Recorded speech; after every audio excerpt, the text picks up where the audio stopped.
ಮೋಸ ಎಲ್ಲರೂ ಮಾಡ್ತಾರೆ, ಆದರೆ ನಂಬಿಕೆ ದ್ರೋಹನ ನಾವು ನಂಬಿದವರೇ ಮಾಡ್ತಾರೆ. ಒಬ್ಬರಿಗೆ ಯಾವಾಗ ನಮ್ಮ ಅವಶ್ಯಕತೆ ಮುಗಿಯುತ್ತೋ ಆ ಕ್ಷಣದಿಂದ ಅವರು ನಮ್ಮ ಜೊತೆ ಮಾತನಾಡೋದನ್ನು ನಿಲ್ಲಿಸ್ಬಿಡ್ತಾರೆ. ಇಲ್ಲ ಅಂದರೆ ಅವರ ಮಾತಿನ ನಡವಳಿಕೆಯೇ ಬದಲಾಗುತ್ತದೆ.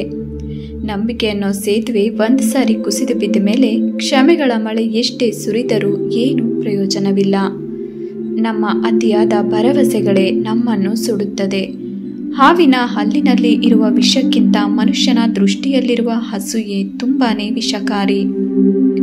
ಕ್ಷಮೆ ಅನ್ನೋದು ತಪ್ಪು ಮಾಡಿದಾಗ ಮಾತ್ರ ಕೆಲಸ ಮಾಡುತ್ತದೆ ಹೊರತು ನಂಬಿಕೆ ಮುರಿದಾಗ ಅಲ್ಲ. ಕ್ಷಮಿಸುವುದು ಸುಲಭ, ಆದರೆ ಅದನ್ನು ಮರೆತು ಮತ್ತೆ ನಂಬುವುದು ಅಂದರೆ ಕೆಲವೊಮ್ಮೆ ಅಸಾಧ್ಯವೇ ಸರಿ. ಈ ಪ್ರಪಂಚದಲ್ಲಿ ಕೆಟ್ಟವರಿಗಿಂತ ಒಳ್ಳೆಯವರಾಗಿ ನಟಿಸುವವರೇ ಹೆಚ್ಚು ಅಪಾಯಕಾರಿ. ಯಾಕಂದರೆ ಇವರು ಮಾಡೋ ದ್ರೋಹಗಳು ಅರ್ಥವಾಗೋ ಅಷ್ಟರಲ್ಲಿ ಕೆಲವೊಮ್ಮೆ ಸಮಯ ಮಿಂಚಿ ಹೋಗಿರುತ್ತದೆ. ಗೊತ್ತಿಲ್ಲದೆ ಮಾಡೋದು ತಪ್ಪು, ಗೊತ್ತಿದ್ದು ಮಾಡೋದು ನಂಬಿಕೆ ದ್ರೋಹ.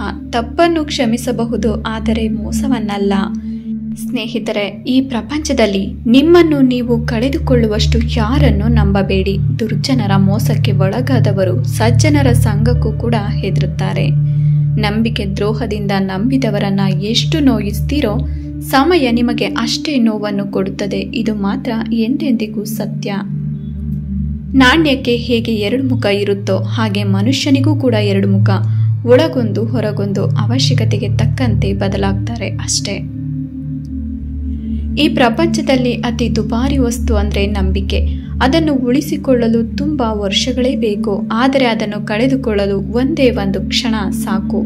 ಮುಖಕ್ಕೆ ಮಸಿ ಬಳಿಯೋರ್ನ ಬೇಕಾದರೆ ನಂಬು, ಆದರೆ ನಂಬಿಕೆಯನ್ನು ಬಣ್ಣ ಬಳಕೊಂಡು ನಾಟಕ ಮಾಡೋರ್ನ ಮಾತ್ರ ಎಂದಿಗೂ ನಂಬಬೇಡ. ಈ ಪ್ರಪಂಚ ಹೇಗೆ ಅಂದರೆ ಸುಳ್ಳು ಹೇಳೋರಿಗೆ, ಮೋಸ ಮಾಡೋರಿಗೆ ಜನ ಬೇಗ ಹತ್ರ ಆಗ್ತಾರೆ, ಅದೇ ಸತ್ಯ ಹೇಳೋರನ್ನ ದೂರ ಇಡ್ತಾರೆ.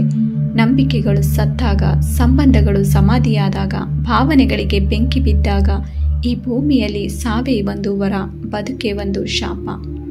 ಧನ್ಯವಾದಗಳು. ಮತ್ತಷ್ಟು ಇಂತಹ ಮೋಟಿವೇಶನ್ ವಿಡಿಯೋಗಳಿಗಾಗಿ ನಮ್ಮ ಚಾನಲನ್ನು ತಪ್ಪದೆ ಸಬ್ಸ್ಕ್ರೈಬ್ ಮಾಡಿಕೊಳ್ಳಿ. ನಿಮ್ಮೆಲ್ಲರಿಗೂ ಶುಭವಾಗಲಿ. ನಮಸ್ಕಾರ.